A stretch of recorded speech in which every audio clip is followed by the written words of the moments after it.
क्या राहुल गांधी बिना सोचे समझे कुछ भी बोल देते हैं? क्या राहुल गांधी ने अपने ही देश में युद्ध का ऐलान कर दिया है? ये सवाल इसलिए क्योंकि राहुल गांधी ने एक बार फिर से अपने बयान से सियासी पारे को 7वें आसमान पर पहुंचा दिया है, जिसकी वजह से कांग्रेस को जबरदस्त नुकसान झेलना पड़ सकता है। राहुल गांधी के बयान से सियासी जगत में एक नया मोड़ आ गया है। नमस्कार, कैपिटल टीवी देख रहे हैं आप और मैं हूं आपके साथ अखिलेश पांडे। और आज हमारे खास प्रोग्राम टर्निंग पॉइंट में बात होगी राहुल गांधी के उस बयान की जिसकी वजह से सियासत में आ चुका है एक नया मोड़।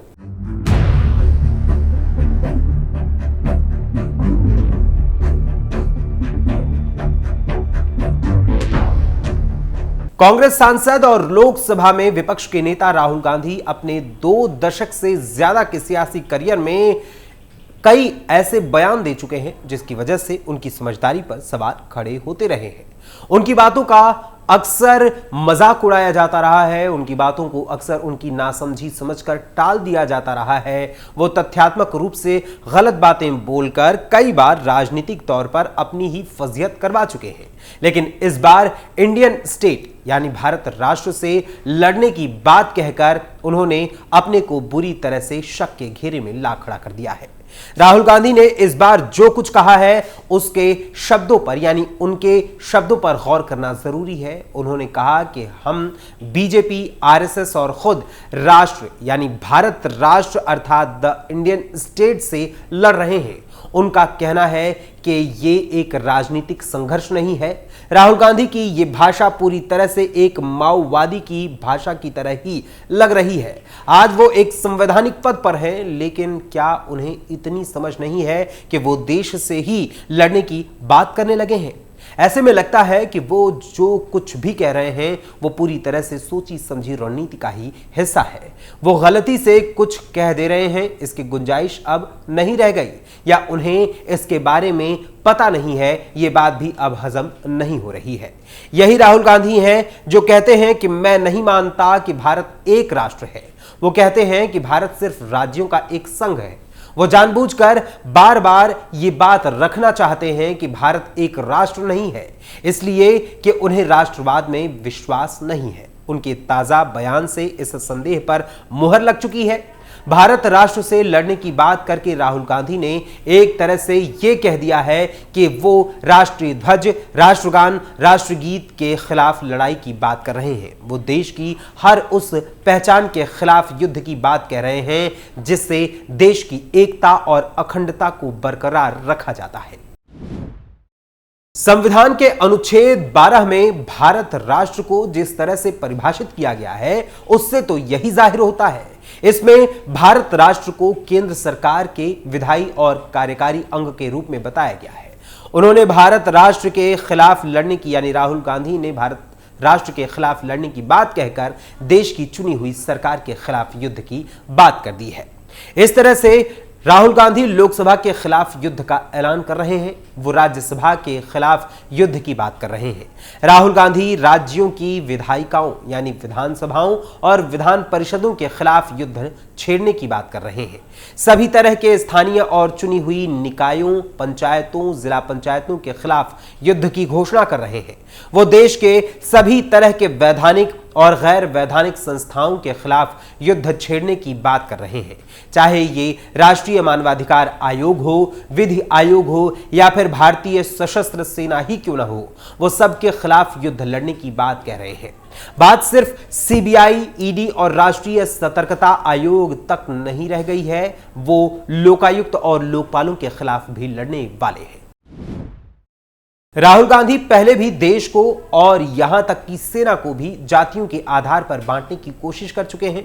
कई ऐसे मौके आए हैं जब लगा है कि राहुल गांधी अज्ञानता में देश की जनता को भड़काने की कोशिश कर रहे हैं, लेकिन अब लग रहा है कि वो ये सब कुछ नासमझी में नहीं बल्कि बहुत ही सोच समझकर और बेहद खतरनाक मंसूबे की वजह से ऐसा कर रहे हैं। भारत राष्ट्र से लड़ने की बात कहकर राहुल गांधी ने देश के राष्ट्रपति, सभी राज्यपालों सालों सुप्रीम कोर्ट के सीजेआई और सभी 32 जजों और 25 हाई कोर्ट के 1100 से भी अधिक जजों, हर निचली अदालतों के साथ देश की सभी चुनी हुई सरकारों, प्रधानमंत्री, मुख्यमंत्री तक के खिलाफ लड़ने की घोषणा कर चुके हैं। राहुल गांधी की माओवादी वाली प्रवृत्ति देश के सामने सबसे पहले तब जाहिर हुई थी जब उन्होंने अपनी ही केंद्र सरकार का एक कैबिनेट प्रस्ताव सरेआम फाड़ दिया था। देश चीन के राष्ट्रपति और राहुल की मां और कांग्रेस की तत्कालीन राष्ट्रीय अध्यक्ष सोनिया गांधी की मौजूदगी में चाइनीज कम्युनिस्ट पार्टी के साथ एक दस्तावेज पर उन्हें हस्ताक्षर करता भी देख चुका है। राहुल ने देश को कभी नहीं बताया कि दुनिया के सबसे बड़े लोकतंत्र की सबसे पुरानी पार्टी होने का दावा करने वाली कांग्रेस पार्टी के नेता ने दुश्मन देश की सत्ताधारी पार्टी के साथ क्या डील की और इसकी जरूरत क्यों पड़ी। डोनाल्ड लू नाम का एक शख्स सीआईए के इशारे पर दूसरे देशों में सत्ता परिवर्तन करवाने के लिए कुख्यात रहा है। पाकिस्तान और बांग्लादेश इसके उदाहरण हैं। राहुल गांधी ने बांग्लादेश में हिंसक सत्ता परिवर्तन के बाद 10 सितंबर 2024 को उससे क्यों मुलाकात की। सोमाली अमेरिकी राजनेता इल्हान उमर से राहुल गांधी को मिलने की क्या जरूरत पड़ गई, जो कि भारत विरोधी आवाज के लिए ही कुख्यात रही है। इस वजह से यह शक गहराना जायज है कि जब 2017 में सिक्किम के डोकलाम में हमारी सेना चीनी सैनिकों के साथ संघर्ष कर रही थी तो क्या वो चीनी अफसरों से गुपचुप तरीके से मिल लिए थे। इसी तरह से क्या वाकई में 2018 में कैलाश मानसरोवर यात्रा के नाम पर उन्होंने चीनी मंत्री के साथ कोई गुप्त बैठक की थी। भारत राष्ट्र से लड़ने की बात कहने के बाद राहुल गांधी को देश को इन सब मुद्दों पर जवाब देना जरूरी हो गया है। उन्हें बताना चाहिए कि उनको इस देश से क्या दुश्मनी है जिसने उनके परिवार को हमेशा सिर आंखों पर बिठाया और सर्वोच्च पदों से नवाजा भी है। कांग्रेस के नए दफ्तर के उद्घाटन के मौके पर राहुल गांधी ने नेताओं और कार्यकर्ताओं को संबोधित किया तो एक बात ऐसी कह गए कि विवाद छिड़ गया। राहुल गांधी ने कहा कि हमारी लड़ाई भाजपा और आरएसएस जैसे राजनीतिक संगठन से ही नहीं है बल्कि भारतीय राज्य से भी है।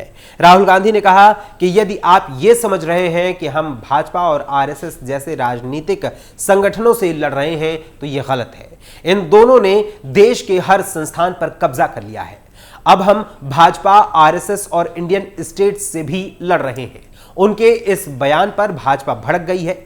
जम्मू कश्मीर के पूर्व डिप्टी सीएम कविंद्र गुप्ता ने कहा कि अब कांग्रेस हाशिए पर जाने वाली है। ये लोग लड़ते लड़ते खुद खत्म होने वाले हैं। ऐसी विचारधारा तो हाशिए पर ही ले जाने वाली है। भाजपा की ओर से राहुल गांधी से माफी की मांग की जा रही है तो वहीं कांग्रेस के नेता बचाव में उतर आए हैं। सचिन पायलट ने कहा कि राहुल गांधी के बयान को गलत ढंग से पेश किया जा रहा है। उनके बयान को समग्रता से यानी कि पूरी तरीके से देखना चाहिए। उनका कहना था कि सभी संवैधानिक संस्थाओं पर आरएसएस से जुड़े लोगों का कब्जा हो गया है और न्याय लोगों को नहीं मिल पा रहा है। इसके अलावा कांग्रेस महासचिव बीके हरिप्रसाद ने भी कहा कि राहुल गांधी के बयान में कुछ भी गलत नहीं है। उन्होंने संस्थाओं में संघ के लोगों को भरे जाने की बात कही थी। इसी को लेकर उनकी ये टिप्पणी आई। फिलहाल भाजपा की ओर से मांग की जा रही है कि राहुल गांधी को देश से माफी मांगनी चाहिए।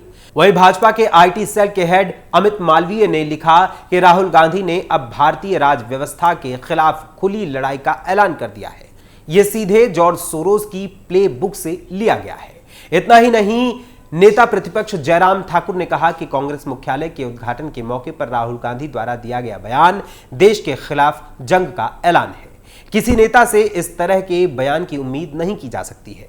प्रधानमंत्री नरेंद्र मोदी का विरोध करते करते राहुल गांधी अब देश के विरोध पर उतर आए हैं। यह शर्मनाक बात है। इंडियन स्टेट से लड़ाई की बातें हमेशा एंटी नेशनल एलिमेंट्स के द्वारा ही की जाती रही हैं और आज देश के नेता प्रतिपक्ष और कांग्रेस के सर्वे सर्वा भी वही बात कर रहे हैं। राहुल गांधी भारत के संविधान की शपथ लेते हैं और साथ ही कहते हैं कि we are fighting the Indian state itself. क्या विपक्ष के नेता से इस तरह के बयान की उम्मीद की जा सकती है? उन्हें पूरे देश से माफी मांगनी चाहिए। नेता प्रतिपक्ष जयराम ठाकुर ने कहा कि जब पूरा देश सेना दिवस मना रहा था, देश की सेना के बलिदान, शौर्य, साहस का गुणगान और नमन कर रहा था, उस समय देश के नेता प्रतिपक्ष इंडियन स्टेट के खिलाफ लड़ाई का इरादा जता रहे थे। इंडियन स्टेट का मतलब भारत का सब कुछ, जो कुछ भी भारत के लिए या भारत के हित के लिए है, भले के लिए है, भारत के लोगों की लोकतांत्रिक मूल्यों की रक्षा के लिए है, भारत की संप्रभुता, सुरक्षा, संरक्षा के लिए काम कर रहा है, सब कुछ इंडियन स्टेट है और राहुल गांधी उसी के खिलाफ लड़ने की बात कर रहे हैं। आखिर कांग्रेस देश के खिलाफ इस तरह का मंसूबा क्यों रखती है? जयराम ठाकुर ने कहा कि राहुल गांधी के बयान से कांग्रेस का असली चेहरा और इरादा सामने आ गया है। जिस समय राहुल गांधी द्वारा इतनी अपमान यानी कि आपत्तिजनक बातें की जा रही थीं, उस समय हिमाचल प्रदेश के मुख्यमंत्री और उप मुख्यमंत्री वहीं मौजूद थे और उन्होंने उनकी इस बात का प्रतिकार नहीं किया। ये प्रदेश के लोग जानना चाहते हैं कि क्या हिमाचल प्रदेश सरकार के मुखिया और कांग्रेस पार्टी के नेता राहुल गांधी की बात से सहमत हैं अथवा नहीं। अगर हिमाचल के नेता राहुल गांधी के बयान से सहमत हैं तो वो खुलकर सामने आए और अगर असहमत हैं तो अपने नेता का विरोध करें। इतना ही नहीं, पूर्व मुख्यमंत्री शांता कुमार ने कहा कि कांग्रेस नेता राहुल गांधी के बयानों पर देश गंभीरता से विचार नहीं करता है। उनके बयानों में न गंभीरता होती है और न ही सच्चाई। वह बिना कारण बात का बतंगड़ बनाने के महारथी हैं। संघ प्रमुख मोहन भागवत के एक बयान को लेकर वो बड़े बड़े बयान दे रहे हैं। यह सच है कि 15 अगस्त 1947 को भारत को आजादी मिली।